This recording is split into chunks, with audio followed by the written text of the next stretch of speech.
Oi, bonitos e bonitos, tudo bom com vocês? Começando mais um vídeo aqui no canal. E se você é novo por aqui e ainda não está inscrito, aproveita e se inscreve aqui embaixo que tem vídeo novo toda semana. Playlist completa do Kim tá na descrição pra vocês, com todos os casos que eu já contei aqui no canal, são mais de 300, então vão lá maratonar. Não esquece do like no comecinho do vídeo que me ajuda muito na divulgação e também me acompanha nas redes sociais, que eu vou deixar aqui na tela pra vocês, me sigam por lá, que também tem muito conteúdo legal. Quinta Misteriosa também é podcast, o link vai estar na descrição pra vocês ouvirem quando e onde quiserem. E agora bora começar o caso de hoje.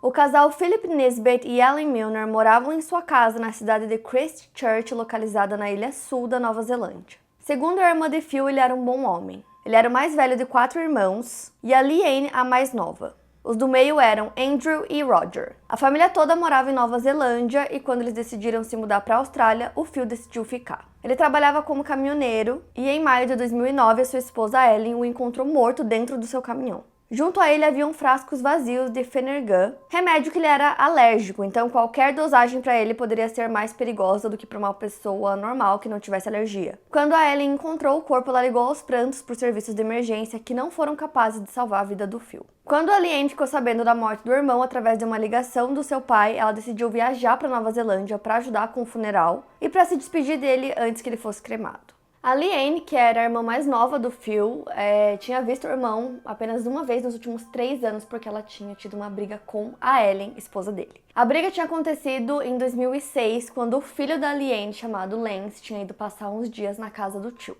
Então, durante esse período que ele ficou lá na Nova Zelândia, na casa do Phil, em algum momento a Ellen se irritou com o adolescente e decidiu ligar para a Leanne para reclamar sobre isso, e aí elas teriam se desentendido e brigado. Então, a última vez que a Leanne tinha visto o Phil com vida tinha sido alguns meses antes, quando ele e a Ellen foram para a Austrália para visitar os pais do Phil. A Leanne conta que ela nunca gostou da cunhada da Ellen, porque ela achava que ela parecia ser uma mulher muito instável. Ela já tinha tentado tirar a própria vida algumas vezes, e ela teria contado pro Phil que em uma dessas vezes ela tinha tentado por overdose de insulina. Além disso, Lance comentou com a Leanne, a mãe dele, que durante aquele tempo que ele ficou lá na casa do tio, eles tiveram uma conversa bizarra. Ele disse que o Phil começou a falar sobre a ex-mulher dele, que se chama Karen, e que é a mãe do filho mais novo dele, chamado Ben. E aí, nessa conversa, o Phil começou a perguntar se o Lance, o sobrinho dele, conhecia alguém que poderia se livrar da Karen de uma forma que parecesse acidental, como num incêndio ou coisa do tipo. Então, basicamente, ele estava perguntando pro sobrinho se ele poderia encontrar um assassino para fazer isso. E aí, a teoria da Leanne era de que a Ellen poderia ver a ex-mulher do marido como uma rival e que ela queria se livrar dela. A Leanne também disse que o Phil mudou muito depois de se casar com a Ellen, que antes disso ela e o irmão eram super próximos e que a Ellen não parecia chateada com a morte do marido. E aí, quando a Leanne já tinha voltado para casa na Austrália, ela recebe uma ligação da Ellen dizendo que ela tinha encontrado um bilhete que o Phil teria deixado. Nesse bilhete ele dizia que ele descobriu que o Ben não era o seu filho biológico e que esse teria sido o motivo dele ter tirado a própria vida. Então, depois dessa ligação, a Leanne decidiu voltar para Nova Zelândia. Então, chegando lá, a Ellen mostrou para sua cunhada a nota, esse bilhete que o irmão tinha escrito, que ela alegou ter encontrado na gaveta da mesinha de cabeceira. Imediatamente, Leanne desconfiou que a morte do irmão não se tratava de um suicídio. Ela temia que o irmão tivesse sido assassinado e, ao ler o bilhete de suicídio, uma profunda tristeza tomou conta dela e ela percebeu que suas suspeitas poderiam ser verdade. Em certo momento, a Ellen disse para Leanne que ela tinha encontrado o Phil morto em sua cama, o que causou estranheza na Leanne, que teria ouvido que ele tinha sido encontrado dentro do caminhão. Apenas 3 semanas depois da morte do Phil, um ex-namorado da Ellen, chamado Barry Hayton, foi morar com ela. Então, o primeiro indício das mentiras foi a falta de coerência nas falas da Ellen, porque cada hora ela dizia uma coisa, porque ela ficava se contradizendo sobre o local onde ela tinha encontrado a carta e o próprio marido. Em um primeiro momento, ela alegou que tinha encontrado a carta dentro do cofre da família, mas depois ela disse que estava, na verdade, na gaveta da mesinha de cabeceira. A Leanne relatou em seu livro The Black Widow, escrito em 2016, e ela conta que ela mal leu o bilhete que o irmão supostamente teria escrito e ela não podia acreditar que ele havia sido datilografado e não escrito à mão. Ela olhou diretamente para a parte da assinatura e ela sabia que o irmão era canhoto e escrevia com bastante firmeza no papel. Sua caligrafia era completamente diferente da assinatura que estava na carta, que tinha uma escrita leve. Enquanto ela observava a carta com tristeza, ela era observada pela Ellen, que com certeza percebeu que ela estava muito chateada. A Ellen poderia pensar que era por conta da carta, mas em sua cabeça a Liane estava trabalhando em um quebra-cabeças, juntando todas as peças e inconsistências que ela tinha ouvido da Ellen desde a morte do irmão. Tudo isso fez com que ela tivesse certeza que seu irmão não tinha tirado a própria vida, e sim assassinado, e a culpada estava no mesmo cômodo que ela. Então, assim, inicialmente a polícia determinou que a morte do Phil foi causada devido a um envenenamento e foi considerada como auto-infligida, ou seja, que ele tinha tirado a própria vida. Para os investigadores do caso, era algo muito simples, então o caso foi fechado. Porém, muitos erros foram cometidos pelos detetives nas investigações iniciais. Em 2014, um relatório interno da polícia teria concluído que erros básicos foram cometidos para que eles chegassem à conclusão de que a overdose dele havia sido intencional de sua parte. Então, depois que a Liane chegou a essa conclusão, depois dela acreditar que realmente a culpada era a Ellen, ela não podia deixar isso transparecer, até porque ela estava na casa da Ellen, então ela também poderia estar em perigo. Então, ela tentou ao máximo não demonstrar nada para sair ilesa. Mas ela decidiu compartilhar suas suspeitas com um policial que também começou a achar tudo muito estranho, principalmente o fato da carta ter sido datilografada e não escrita à mão, porque era uma coisa que não fazia sentido. Então, durante 2 anos e meio, a Liane gastou o seu tempo e também o dinheiro dela para poder fazer a investigação da morte do irmão, porque ela realmente acreditava que a polícia estava errada e que ele não tinha tirado a própria vida. E como eu falei pra vocês, a Liane morava na Austrália, então ela viajava constantemente pra Nova Zelândia para continuar a investigação que ela estava fazendo, para conversar com pessoas. Ela inclusive encomendou um teste de DNA, porque naquela carta, naquela suposta carta que o irmão tinha escrito, ele dizia que descobriu que o filho mais novo, que o Ben, não era filho biológico dele, então ela encomendou um teste de DNA para provar que aquilo era mentira. Então ela pagou por esse teste de DNA que comprovou que o Ben era sim filho do Phil, foi usado o DNA do pai do Phil, então saiu que ele era o neto. Então, obviamente, ele era sim o filho dele, então não fazia sentido que essa fosse a motivação.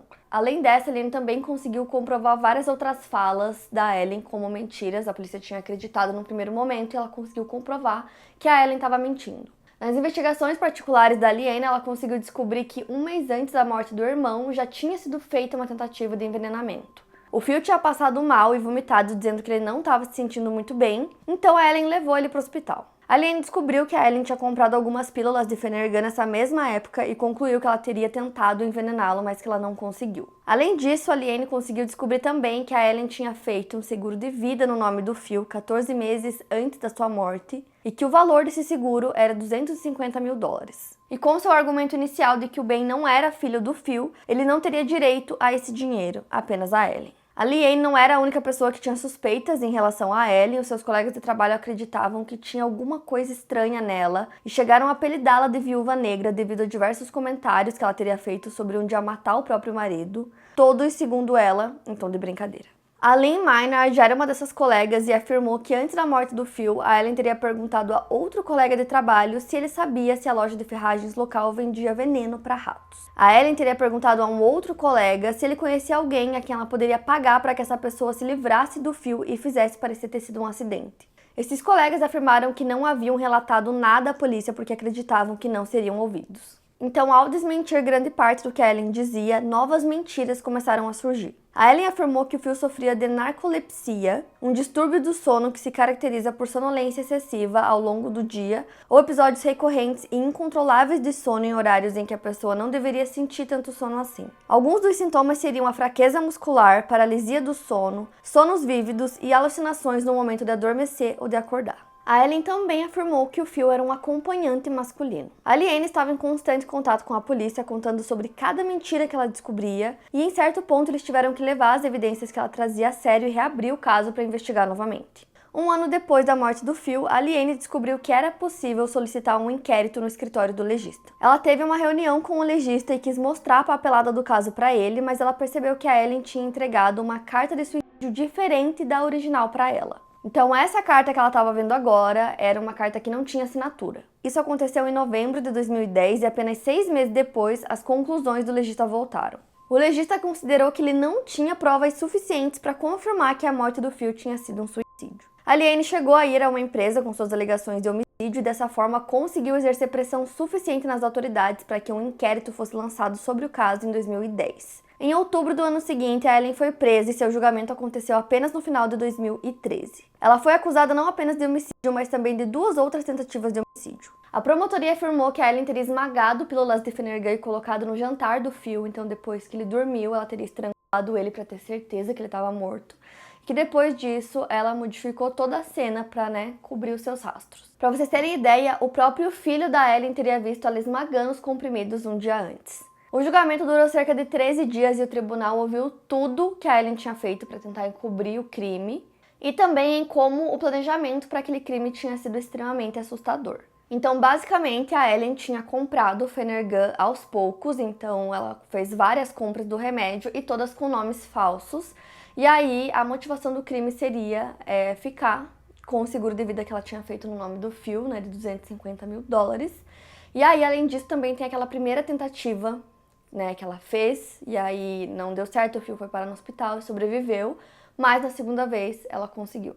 Então, ela foi considerada culpada da acusação de homicídio e de tentativa de homicídio, já que ela tinha tentado cometer o crime um mês antes. Porém, nessa segunda acusação, ela foi considerada inocente. O juiz do caso, David Gendel, disse durante a sentença que o envenenamento do Phil precisou de muito planejamento e de muitas mentiras para ser concretizado. A Ellen foi condenada à prisão perpétua e ficou conhecida em toda a Nova Zelândia como Black Widow, que em tradução é Viúva Negra. Em 2018, ela solicitou que as amostras do Phil, que incluem amostras de sangue, urina, fígado e cabelo, que estão sendo mantidas no Instituto da Ciência e Pesquisa Ambiental, fossem submetidas a testes em uma tentativa de anular sua condenação. Mas a irmã do Phil, a Liane, foi totalmente contra essa liberação. Ela afirmou que a defesa da Ellen queria que as amostras fossem testadas para conferir se o Phil não teria os marcadores genéticos que predispõem uma pessoa a ter problemas cardíacos e posteriormente argumentar que essa poderia ter sido a causa da morte. Para Liane, mesmo que seu irmão tivesse esses marcadores, não era um indicativo de que ele teria morrido por isso. Fora que o Phil não fumava, não estava acima do peso e o seu trabalho o mantinha em forma. O tribunal se opôs ao pedido da Ellen, dizendo que ela não poderia procurar por uma nova defesa, afirmando que os argumentos sobre os efeitos do remédio Phenergan já tinham sido amplamente discutidos em seu julgamento anos antes. O pedido da Ellen veio a partir de um relatório de um conjunto de patologistas australianos e americanos que sugeriram que o Phil poderia ter morrido de outras causas que não o envenenamento por Phenergan. Mas essas causas citadas não foram excluídas no julgamento. Era significativamente menor do que em casos anteriores apontados na literatura, como morte por overdose de medicamento. Mas o Phil seria alérgico a esse medicamento, então uma dose menor teria mais efeito sobre ele. O recurso da Ellen foi rejeitado pelo Tribunal de Recursos e o Supremo Tribunal negou a ela o direito de recorrer. Já o advogado dela, Rupert Glover, disse em 2014, depois da condenação da Ellen, que ele tinha recebido um contato de um especialista dos Estados Unidos de maneira completamente inesperada, no qual o especialista afirmava que não estava convencido de que o Phil havia morrido pela overdose de Phenergan. Esse patologista convidou outros 2 para pesquisarem e juntos eles concluíram que não haviam evidências suficientes para afirmar que a causa da morte do Phil tinha sido realmente o Phenergan. Por isso, tais patologistas recomendavam que fossem feitos exames mais aprofundados com as amostras do Phil. Mesmo tendo o recurso negado, Ellen não desistiu e tentou novamente obter acesso às amostras em 2019. Uma questão foi travada entre os tribunais para entender quem poderia tomar uma decisão. Tanto a legista do caso, Sue Johnson, quanto o Tribunal da Apelação afirmaram que não tinham poder de decisão no caso. No início de 2019, o Tribunal Superior decidiu que quem tinha custódia das amostras era de fato o Tribunal de Recurso. O advogado da Ellen afirma que se caso as amostras fossem enviadas a laboratórios australianos e testadas como a Ellen queria, e os resultados não apoiassem sua teoria, isso enfraqueceria bastante seu apelo. O representante da família do Phil, Nick Pender, disse que como a Ellen havia esgotado seus recursos, a família do Phil deveria ter mais voz do que ela. Além disso, ele afirmou que não faria sentido que as amostras fossem liberadas porque poderiam não trazer nenhuma nova evidência. Um dos argumentos que a Ellen usou foi o de que sua acusação não provou que era possível ela ter administrado o Phenergan na comida do marido sem que ele tivesse notado o sabor amargo do remédio. Mas o tribunal concluiu que não era necessário que a acusação provasse exatamente como ela administrou a droga, porque isso era apenas um fator de contexto circunstancial. Além disso, o tribunal argumentou que as evidências circunstanciais do caso apoiavam a decisão do júri. Fora que aquele bilhete, que a Ellen disse que o Phil tinha escrito, tinham muitos erros e características da escrita da própria Ellen. Porém, em dezembro de 2019, a Ellen conseguiu acesso às amostras do Phil para fazer testes adicionais. A família do Phil ficou arrasada com isso, porque eles disseram que ela conseguiu violar a última parte física que tinha sobrado dele. Eu não consegui encontrar nada que falasse sobre o resultado desses testes, que ela conseguiu no final de 2019, então não sei se ainda estão fazendo testes ou se não chegou a conclusão nenhuma, não consegui encontrar nada. Mas de qualquer forma, ela permanece presa cumprindo essa sentença. E é isso, quero muito saber o que vocês acharam do caso, então me contem aqui nos comentários, não esquece do like que me ajuda muito na divulgação do vídeo. Playlist completa do Quinta pra vocês aqui na descrição com todos os casos que eu já contei, Quinta Misteriosa também é podcast, então vão lá ouvir. Não esquece de me acompanhar nas redes sociais que eu vou deixar aqui na tela pra vocês, me sigam por lá. E é isso, eu vejo vocês no próximo vídeo.